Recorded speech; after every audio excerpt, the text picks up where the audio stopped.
क्या बागेश्वर बाबा 2024 के चुनावों को प्रभावित करने वाले हैं? तुम मेरा साथ दो, हम हिंदू राष्ट्र बनाएंगे।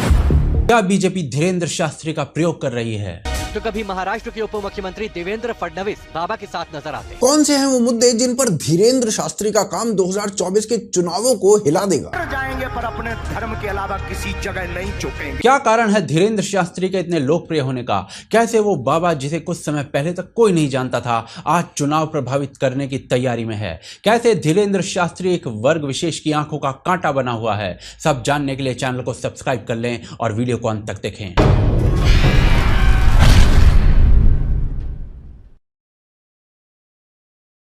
क्या धीरेन्द्र शास्त्री 2024 पर प्रभाव डालेंगे? ये सब जानने से पहले ये जान लेना चाहिए कि क्या बागेश्वर धाम वाले बाबा जो हैं वो इतने पॉपुलर भी हैं?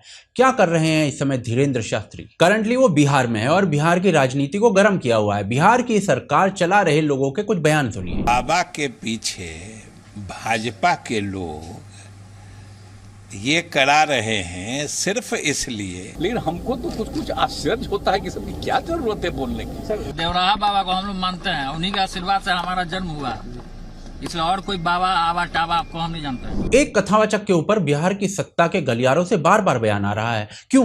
क्योंकि बाबा जो है ना वो लोगों को खींच रहे हैं। इस रिपोर्ट के अनुसार बागेश्वर बाबा का कार्यक्रम 2 दिन में ही कैंसिल कर देना पड़ा क्योंकि उम्मीद से कहीं ज्यादा भीड़ पहुंच गई। वहां पर दावा है कि 10 लाख से अधिक लोग पहुंच गए। बिहार में घुसते समय धीरेन्द्र शास्त्री के लिए कुछ ऐसी भीड़ थी जैसी आप स्क्रीन पर देख पा रहे हैं। तेज प्रताप यादव ने कहा था कि बिहार में घुसने नहीं देंगे और यहां धीरेन्द्र शास्त्री बिहार में घुसकर निकल भी गए। एयरपोर्ट पर बड़ी भीड़ इकट्ठी हो गई और जब प्लेन रनवे पर था तो लोग रनवे पर भी पहुंच गए।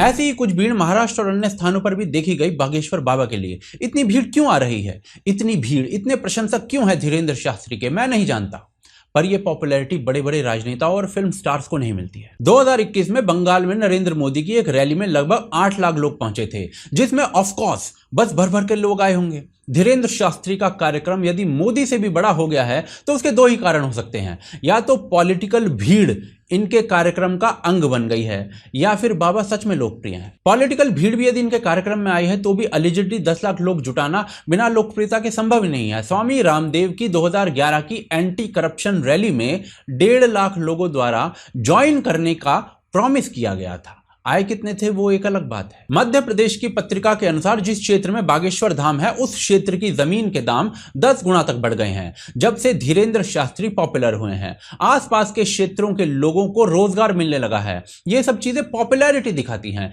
यहां तक कि मुस्लिम समाज में भी इनके कथा कार्यक्रम जो है वो होने लगे हैं। क्या कारण है इस पॉपुलैरिटी का वो आगे देखेंगे, पर धीरेन्द्र शास्त्री बाकी धर्म गुरुओं से कैसे भिन्न है पहले वो देखते हैं। अक्सर माना जाता है कि कोई भी धर्मगुरु पॉलिटिकली करेक्ट रहे, जैसे ही वो थोड़ा पॉलिटिकल होता है वैसे ही उसका घेराव भी शुरू हो जाता है जब तक वो मुस्लिम धर्मगुरु ना हो।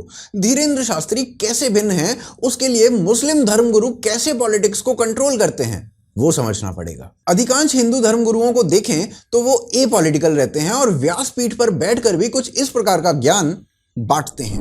जिस समय नमाज पढ़ी जाए तो हम भी प्रयास करें कि अपनी भागवत बंद करके 5 मिनट के लिए उनके लिए हम अल्लाह को प्रणाम करें। क्या जाता है, क्या फर्क पड़ता है। अली मौला, अली मौला, अली मौला, अली मौला। समाया कौन है अपना, अब कौन पराया, सबको कर प्रणाम।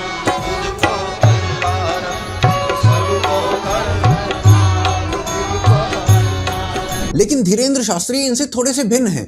जो 80% 20% की बातें यूपी के सीएम बोलते हैं उनसे भी कुछ आगे की बातें ये बोल देते हैं। 80% में जब सुरक्षित नहीं है, 80% में जब पत्थर घल रहे हैं, 80% में भी आपकी बहन और आपकी बेटी को लव जिहाद के नाम पर ले जा रहे हैं, 80% में भी आपकी जमीनों पर कब्जा किया जा रहा है, जो इन्होंने लैंड वाली बात की, 80% में भी आपको राम मंदिर बनाने के लिए 50 साल से ज्यादा लग गए। 80% में भी आप कृष्ण जन्मभूमि के अभी तक निर्णय नहीं करवा पाए। 80% में भी आप रहते हुए भी आज तक अभी तक खुल करके सनातन और हिंदुत्व की बात नहीं बोल पा रहे। क्या आप खाक 80%? इस प्रकार से बोलने वाला आपको एक भी हिंदू धर्मगुरु नहीं दिखाई देगा। देवकी नंदन ठाकुर जी वर्षों से ज्ञान बांट रहे हैं, परंतु वो भी अब जाकर थोड़े से मुखर होकर बोलने लगे हैं। मैं तो कृष्ण को लाने के लिए सड़क पे उतर रहा हूं, तुम किसके लिए उतरोगे? तुम तो हमें डराने के लिए उतरोगे ना। लेकिन इतने मुखर वो अब भी नहीं हो पाए कि सीधा बोल दें हिंदू राष्ट्र बनवाएंगे। लोगों को ऐसा लगता है कि एक रिलीजियस गुरु पॉलिटिकल क्यों हो रहा है। योगी जब पॉलिटिक्स में आए तो लोगों ने प्रश्न ये उठाया कि एक योगी का पॉलिटिक्स में क्या काम? Is the line between politics and religion irretrievably blurred now? You've got godmen who are being appointed ministers of state. You've got a former Mahant who's the chief minister of one of India's largest states. परंतु यह प्रश्न तब नहीं पूछा गया जब मौलाना भारत का पहला शिक्षा मंत्री बन गया। मौलाना पूरी पॉलिटिकल पार्टी बना लेता है और डिमांड करता है भारत का मुसलमान दूसरे राष्ट्र की मांग कर सकता है। ऐसा इसलिए क्योंकि मुसलमान या मस्जिद का मौलाना पॉलिटिक्स को संभालते ही रहते हैं। Now a khadim or a priest at the Ajmer Dargah has issued a chilling beheading call in a video. Vishnu ji के 10 अवतार हैं, 10 अवतार। उनमें से कुछ इनकारनेशन जानवरों वाले हैं और कुछ इनकारनेशन ऐसे हैं जो आधे इंसान और आधे जानवर हैं। तो प्लीज नुपुर शर्मा मुझे बताएं कि इस 10 अवतार ये क्या लॉजिकल है, ये प्रैक्टिकल है? जो पूरा ऑडियो है जिसमें वो कह रहे हैं कि अगर हिंदू के समर्थन में जुलूस निकाल रहे हैं सड़कों, इनका आर्थिक बहिष्कार होना चाहिए। दीजिए फिर आगे बढ़ेंगे। उन्होंने विद्रोह किया तो सीएए आज तक लागू नहीं हो पाया। उन्होंने विद्रोह किया तो शाहबानो का डाइवोर्स का एक छोटा सा केस नेशनल इशू बन गया, जहां सुप्रीम कोर्ट ने कहा कि शाहबानो को उसके पति से मेंटेनेंस मिले। कांग्रेस की सरकार ने ये लॉ बना दिया और सुप्रीम कोर्ट के डिसीजन को ही ओवरटर्न कर दिया और कहा नहीं नहीं, कोई मेंटेनेंस की जरूरत नहीं। कोई भी पॉलिटिकल पार्टी इन लोगों के अगेंस्ट जाने का तो साहस नहीं करती। क्या धीरेंद्र शास्त्री भी अपनी कुछ उसी प्रकार की कल्ट बना रहे हैं? कैसे हैं उनके सोशल और पॉलिटिकल ओपिनियन, उन्हें आगे देखते हैं। धीरेंद्र शास्त्री लोकप्रिय हैं और अलग भी हैं, यह हमने देखा, पर किन मुद्दों को उठाकर वो लोकप्रिय हुए और क्या ये मुद्दे 2024 के चुनाव पर प्रभाव डालेंगे? यदि 2020 से 2021 तक का फिल्टर लगाकर धीरेंद्र शास्त्री के बारे में गूगल पर ढूंढा जाए तो इक्का दुक्का फेसबुक पोस्ट मिलती हैं। आज 24 घंटे की टीवी कवरेज मिल रही है। कुछ समय पहले धीरेंद्र शास्त्री जो थे वो खबरों में आए थे जब किसी व्यक्ति ने उनके द्वारा स्टेज पर किए जा रहे माइंड रीडिंग को, जिसे लोग चमत्कार कहते हैं, और धीरेंद्र शास्त्री बालाजी का आशीर्वाद, उसे चैलेंज कर दिया था।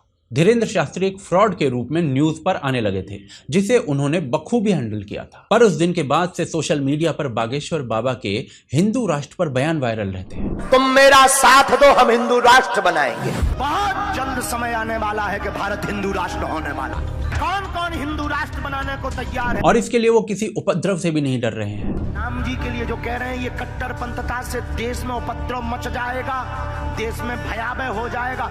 कल होता हो जावे, पर भारत हिंदू राष्ट्र था, है और फिर से घोषित होकर रहेगा। इसके अलावा हिंदू समाज के लोगों को किसी मदार या दरगाह पर जाने से भी रोक रहे हैं। हिंदुओं जाग जाओ, सनातनियों आज कथा में वचन लेकर जाओ, मर जाएंगे पर अपने धर्म के अलावा किसी जगह नहीं झुकेंगे। या फिर सनातन धर्म गुरुओं को जोड़ने की बात हो। भारत के संतों से भी प्रार्थना करेंगे, आपस में तुम लड़ना बंद कर दो, आपस में एक दूसरे की टांग खींचना बंद कर दो। तुम में अगर दम है, शक्ति है, तुम में अगर हिंदुत्व है, तो इन धर्म विरोधियों के खिलाफ एकजुट होकर लड़ना शुरू कर दो। या फिर हिंदू समाज के लोगों को जात पात छोड़कर एक होने की बात हो। हिंदुओं को एक करने की बात अगर भड़काऊ बयान है तो ये होते रहना चाहिए। मस्तक पर टीका लगाकर जिस दिन भारत के 5 करोड़ हिंदू ऑफिस जाने लगेंगे, ड्यूटी करने लगेंगे, नौकरी करने लगेंगे, गाड़ी चलाने लगेंगे, बसों पर बैठने लगेंगे, ट्रेनों पर चलने लगेंगे, पैदल जाने लगेंगे, मंदिरों में कतारें लग जाएंगी, भारत उसी दिन हिंदू राष्ट्र घोषित हो जाएगा। और इसी एकता को चुनाव में दिखाकर वोट में बदलने की बात कर रहे हैं। जनमत और बहुमत से भारत हिंदू राष्ट्र बनेगा। हमारे तन में जब तक प्राण रहेंगे, हम सनातन के लिए कार्य मरते दम तक करते रहेंगे। और जो लोग इन कार्यक्रमों में जा रहे हैं, उनका रवैया कुछ ऐसा हो जाता है। साक्षात हनुमान जी आ गए, गरम है दिखलाने के लिए कि देख लो तुम घर में हिंदू धर्म सनातन धर्म क्या होता है। आज के युवा की मांग रोजगार की हो चाहे ना हो, पर हिंदू राष्ट्र की जरूर है। और इसका एक कारण है धीरेंद्र शास्त्री का खुद को भगवान जैसा ना दिखाकर लोगों के बीच का ही खुद को दिखाना। अब फिर कह देते हैं हम कोई भगवान नहीं है, हम कोई संत भी नहीं है, साधारण से गुरु के चेला हैं और बागेश्वर बालाजी के हम छोटे से दास हैं भैया। लव जिहाद जैसे मुद्दे भी धीरेंद्र शास्त्री के दरबार में आते हैं। मेरी बहन अगर मुझे मानते हो तो मैं भारत की प्रत्येक बहनों से प्रार्थना करूंगा, स्वप्न में भी किसी दूसरे धर्म का, क्योंकि वो कलावा बांध कर आएगा, तिलक लगा कर आएगा, फिर तुम्हें लव जिहाद का शिकार बनाएगा। और ना जाने कितने मुस्लिम समुदाय के लोगों की घर वापसी करवा चुके हैं। ये वीडियो भारत के अलग अलग क्षेत्रों में जुटी भीड़ के सामने हुए कार्यक्रमों के हैं। यही सोशल मीडिया पर वायरल रहते हैं और ये सभी विषय पॉलिटिकली भारत की राजनीति को गर्म रखते हैं। ऐसे में धीरेंद्र शास्त्री का गैल्वेनाइजेशन मायने रखेगा और इसी कारण से शायद लिबरल्स परेशान हैं।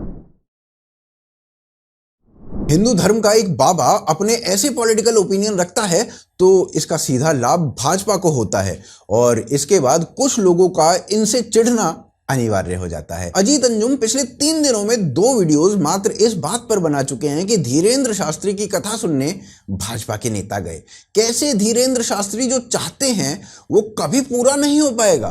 बागेश्वर धाम के धीरेंद्र शास्त्री जैसे बहुत से पंडित, बाबा और कथावाचक आए और गए। और बागेश्वर धाम वाले बाबा की बुराई करने में अभिसार शर्मा और साक्षी जोशी ये भी कहीं से भी पीछे नहीं रहे। तो तथा कथित कथावाचक बागेश्वर धाम कहते हैं कि हिंदू राष्ट्र की शुरुआत बिहार से होगी।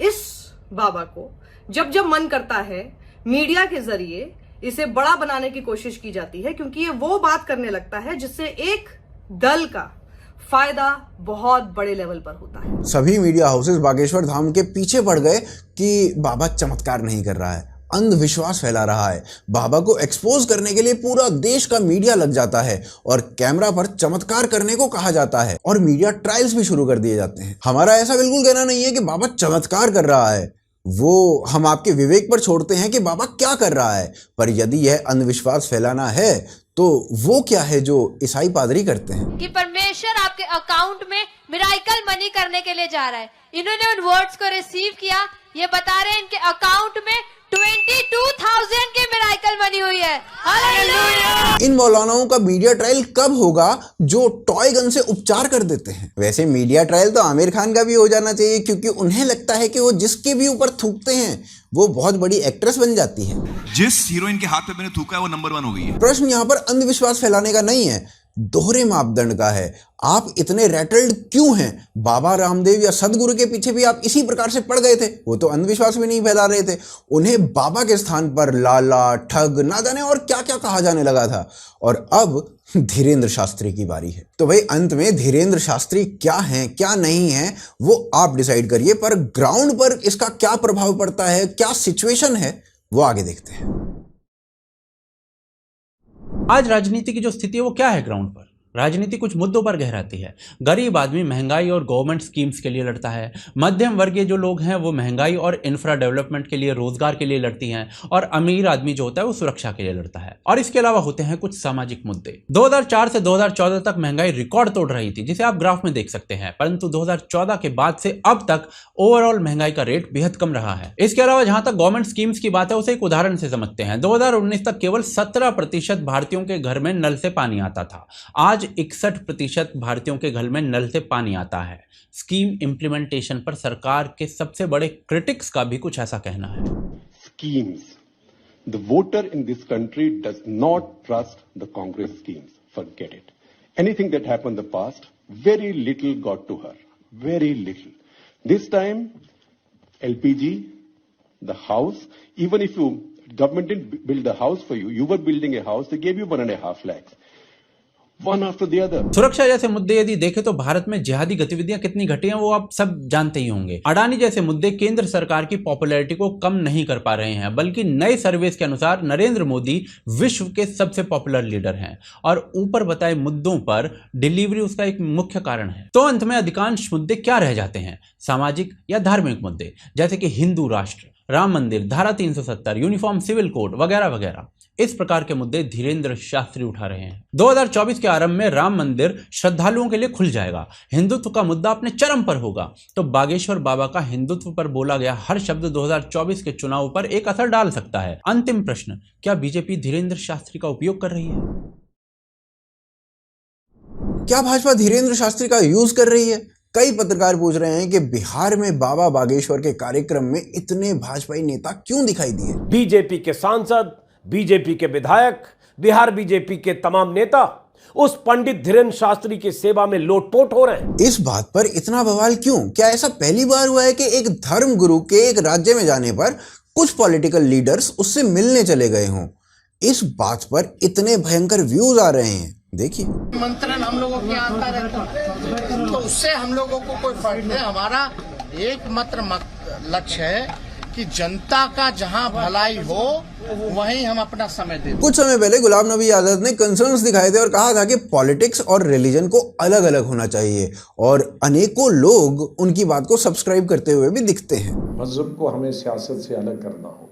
Got mixed with state. परंतु इन जैन मुनि का मानना है कि पॉलिटिक्स और रिलीजन को आप अलग कर ही नहीं सकते। राजनीति और धर्म ये एक रथ के दो पहिए हैं। कांग्रेस आचार्य प्रमोद कृष्णम को प्रयोग में लाती है और इसीलिए आचार्य प्रमोद कुछ इस प्रकार का रूप अपना दिखाते हैं। सीने की धड़कन है, मेरी आंखों के तारे हैं, सहारा बेसहारों का नबी के वो दुलारे हैं। राहुल गांधी ऐसे एक पादरी के साथ भारत जोड़ो यात्रा करते हुए दिखाई दिए थे, जो खुलकर कहते हैं जीसस असली गॉड है, शक्ति या अन्य कोई नहीं।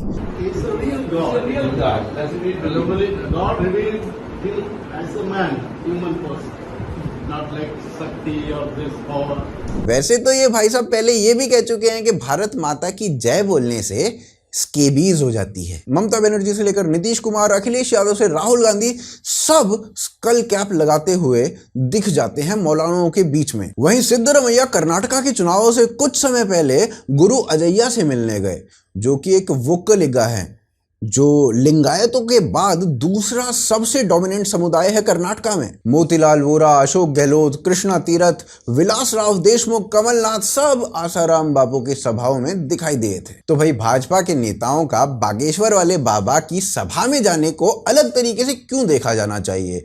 यह बात हो सकती है कि 2024 में बागेश्वर बाबा का प्रभाव वोट बटोरने के लिए भाजपा कर सकती है, जैसे गुरमीत राम रहीम का किया था दिल्ली के चुनावों में। हर पार्टी किसी ना किसी धर्म का प्रयोग कर रही होती है और भाजपा भी कम नहीं है।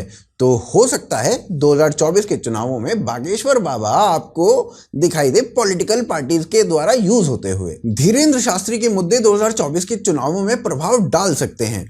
क्या धीरेंद्र शास्त्री सही हैं? उनके मुद्दे सही हैं? ये आप हमें कमेंट्स में बताइए। धीरेंद्र शास्त्री के जो मुद्दे हैं वो 2024 के चुनावों पर प्रभाव डाल सकते हैं। क्या धीरेंद्र शास्त्री सही हैं? उनके मुद्दे सही हैं? ये आप हमें कमेंट्स में बताइए। यदि हमारा विश्लेषण आपको पसंद आया तो सपोर्ट करिए हमारे कार्य को यूपीआई के माध्यम से, जिसका लिंक, एड्रेस और स्कैन कोड आप स्क्रीन पर देख सकते हैं। यदि ये विश्लेषण पसंद आया तो स्क्रीन पर दिख रहा दूसरा वीडियो भी आपको पसंद आएगा, उसे भी अवश्य देखिए। आप देख रहे थे आज की ताज़ा खबर। जय हिंद, जय भारत।